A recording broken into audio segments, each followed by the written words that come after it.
2 दिवसापासून पडणाऱ्या पावसामुळे शाहूवाडी तालुक्यातील काढणीला आलेल्या पिकांचं मोठं नुकसान झालंय। हातातोंडाशी आलेली उभी पिकं उद्ध्वस्त झाल्यानं शेतकऱ्यांची चिंता वाढली आहे।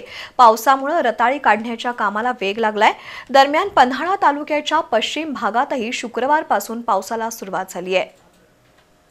शाहूवाडी तालुक्यातील ऊस पिकावर तांबेरा रोगाचा प्रादुर्भाव झालाय। त्याशिवाय भात पिकालाही कीड रोगानं गाठलंय। त्यामुळे यावर्षी भात उत्पादनात घट होण्याची भीती आहे। तर दुसऱ्या बाजूला गेल्या 2 दिवसांपासून पाऊस सुरू झालाय। काढणीला आलेल्या पिकांसाठी हा पाऊस मारक ठरतोय। या पावसामुळे उभ्या पिकांचं मोठ्या प्रमाणात नुकसान झालंय। हातातोंडाशी आलेली पिकं उद्ध्वस्त झाल्यानं शेतकरी अडचणीत सापडलाय।